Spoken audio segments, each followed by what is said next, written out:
Derraque el rastrillo durante el verano de 2003, los acontecimientos en el noreste de Estados Unidos que involucran una extraña criatura, parecida a la humana, despertó el interés de los medios de comunicación locales, breve, antes de un apagón aparente fue promulgada. Hay poca información o ninguna, se dejó intacto, como las cuentas más en línea y escritos de la criatura fueron destruidas misteriosamente. Centrada principalmente en la zona rural del estado de Nueva York y una vez que se encuentra en Idaho, autoproclamados testigos contaron historias de sus encuentros con una criatura de origen desconocido. Las emociones van desde niveles extremadamente traumáticos de miedo y malestar, a un sentido casi infantil de la alegría y la curiosidad. Mientras que las versiones publicadas ya no son de la historia, los recuerdos se mantuvieron poderosos. Varios de los involucrados comenzaron a buscar respuestas en ese año. A principios de 2006, la colaboración se había acumulado casi 2 docenas de documentos que datan entre el siglo XII y hoy en día, situados en 4 continentes. En casi todos los casos, las historias eran idénticos. He estado en contacto con un miembro de este grupo y fue capaz de obtener algunos extractos de su próximo libro. Una nota de suicidio. 1964. Mientras me preparo para tomar mi vida, siento que es necesario disipar cualquier sentimiento de culpa o dolor que he introducido a través de este acto. No es culpa de nadie más que a él. Una vez me desperté y sentí su presencia. Otra vez que me desperté y vi su piel. Otra vez me desperté y escuché su voz, y vi sus ojos. No puedo dormir sin que me aterre lo que podría pasar la próxima vez al despertar. No puedo despertar nunca más. Adiós. Encontrada en la misma caja de madera donde había 2 sobres vacíos dirigidos a William y Rose, y una carta suelta personal sin sobre. Querida Linnie, he rezado por ti. Él te ha dicho tu nombre. Una entrada de diario, traducida del español. 1880. Tengo la experiencia del mayor terror. He experimentado el mayor terror. Veo sus ojos cuando cierro los míos. Son huecos. Negros. Me miraron y me atravesaron. Sus manos mojadas. No puedo dormir. Su voz, texto ininteligible. Un navegante registro. 1691 vino a mí en mi sueño. Desde los pies de mi cama sentí una sensación. Se llevó todo. Tenemos que volver a Inglaterra. No vamos a volver aquí otra vez, él lo ha pedido. De un testigo. 2006. Hace 3 años, yo acababa de regresar de un viaje a Cataratas del Niágara con mi familia para el 4 de julio.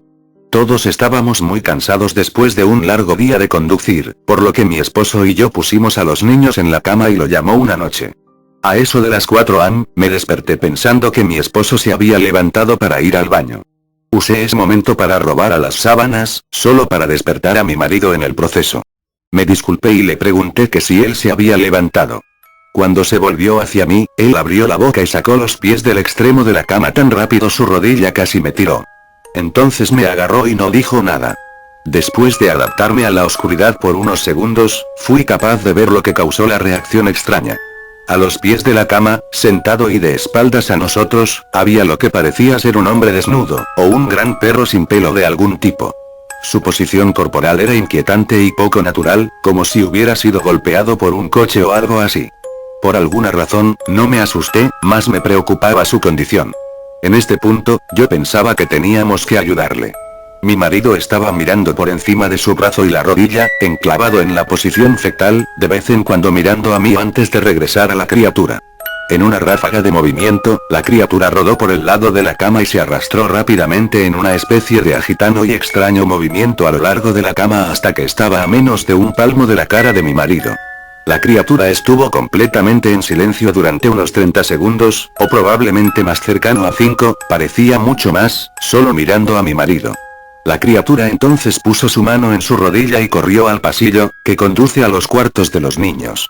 Grité y corrí hacia el interruptor de luz, planeando ir a detenerlo antes de que dañara a mis hijos. Cuando llegué al pasillo, la luz de la habitación era suficiente para verlo agachado y encorvado sobre unos 20 metros de distancia. Se dio la vuelta y miró directamente a mí, cubierto de sangre. Encendí la luz y vi a mi hija Clara. La criatura corrió por las escaleras mientras mi esposo y yo corrimos para ayudar a nuestra hija. Ella estaba muy mal herida y solo habló una vez más en su corta vida. Ella dijo: él es el rastrillo. Mi marido conducía su auto en un lago de la noche, mientras que apresurarse a nuestra hija al hospital. No sobrevivió. Al ser una ciudad pequeña, tiene alrededor noticia con bastante rapidez. La policía estaba atento al principio, y el diario local tomó mucho interés también. Sin embargo, la historia nunca fue publicada y las noticias de televisión local sin más trámite tampoco. Desde hace varios meses, mi hijo Justin y yo nos alojamos en un hotel cerca de la casa de mis padres. Después decidimos volver a casa, empecé a buscar respuestas a mí misma. Finalmente he localizado un hombre en el pueblo de al lado que tenía una historia similar. Nos pusimos en contacto y empezamos a hablar de nuestras experiencias. Sabía de otras 2 personas en Nueva York que habían visto a la criatura que ahora se conoce como el rastrillo. Nos tomó los 4 alrededor de 2 años completos de búsqueda en internet y la escritura para llegar a una pequeña colección de registros del rastrillo. Ninguno de ellos dio ningún detalle, la historia o el seguimiento. Una revista tenía una entrada que implica a la criatura en sus primeras 3 páginas, y nunca lo volvió a mencionar. Registro de un marinero no explicaba nada del encuentro, diciendo solo que se les dijo que se fuera por el rastrillo. Esa fue la última entrada en el registro. Hubo, sin embargo, muchos casos en que la visita de la criatura era una de una serie de visitas a la misma persona. Varias personas también mencionó que se habla, mi hija incluida. Esto nos llevó a preguntarnos si el rastrillo había visitado ninguno de nosotros antes de nuestro último encuentro. He creado un grabador digital cerca de mi cama y lo dejaron correr toda la noche, todas las noches, durante 2 semanas. Yo sería tediosamente escanear a través de los sonidos de mí dando vueltas en mi cama cada día cuando me desperté. Al final de la segunda semana, yo estaba acostumbrado al sonido ocasional de sueño mientras desdibujando a través de la grabación a 8 veces la velocidad normal. Esto todavía tardó casi 1 hora todos los días. En el primer día de la tercera semana, me pareció oír algo diferente. Lo que encontré fue una voz chillona. Era el rastrillo. No puedo escuchar el tiempo suficiente para empezar a transcribirlo. No he dejado que nadie la escuche todavía. Todo lo que sé es que he oído antes, y ahora creo que habló cuando estaba sentado frente a mi esposo. Yo no recuerdo haber escuchado nada en ese momento, pero por alguna razón, la voz en la grabadora inmediatamente me lleva de vuelta a ese momento. Los pensamientos que deben haber pasado por la cabeza de mi hija me pone muy molesta. No he visto el rastrillo desde que arruinó mi vida, pero sé que él ha estado en mi habitación mientras yo dormía. Me conoce y temo que una noche me despertaré para verlo mirándome.